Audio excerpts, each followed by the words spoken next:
Et salut tout le monde, c'est KMXD. On se retrouve pour une petite vidéo où je vais vous présenter 4 bases pour HDV8. Donc ça sera plus des bases hybrides ou farming.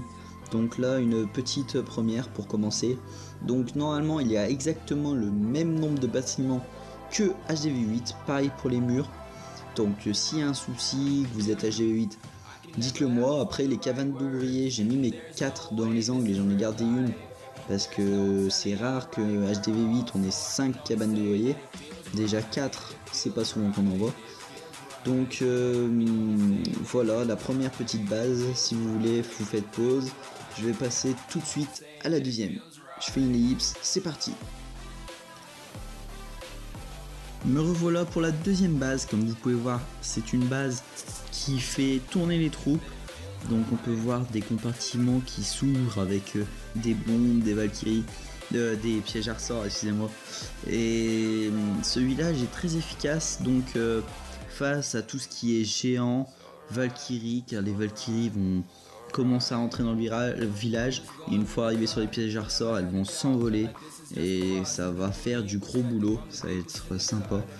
Donc voilà un bon village aussi qui protège assez bien les ressources tout en protégeant les étoiles, les pourcentages, etc.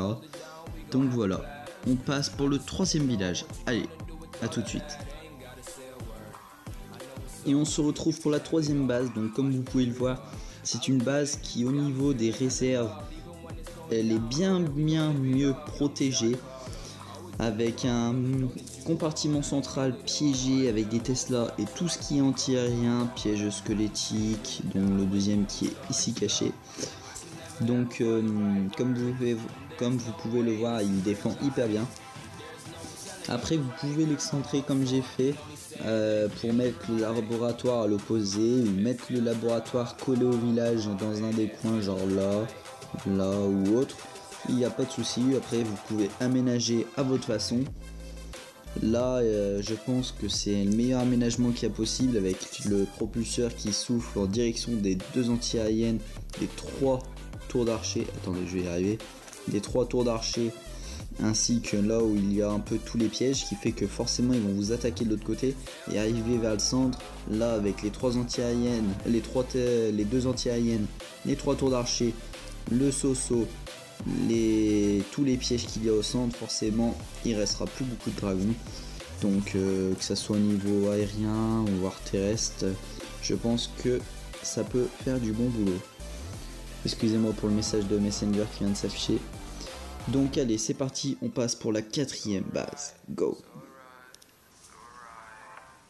Et nous voilà pour notre quatrième village. Et oui, c'est déjà la fin de cette vidéo. Donc comme vous pouvez le voir, un village où les gens vont avoir tendance à attaquer par le bas, sauf que la plupart des défenses sont vers le centre, voire même vers le haut. Donc ça attire un peu, ça défend beaucoup mieux, car du coup ils attaquent du mauvais côté. En fait on les attire du mauvais côté avec l'HDV. Donc voilà. Donc sur cette fin de vidéo, je tenais à vous dire que je vais partir en vacances vendredi.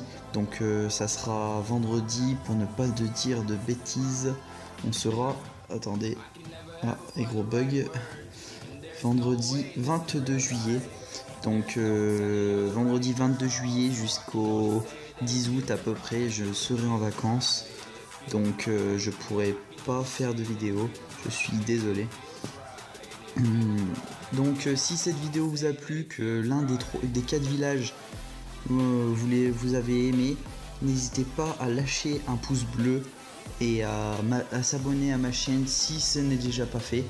Donc voilà. Bon, sur ce, à plus les amis, je vous dis à bientôt. Tchuss.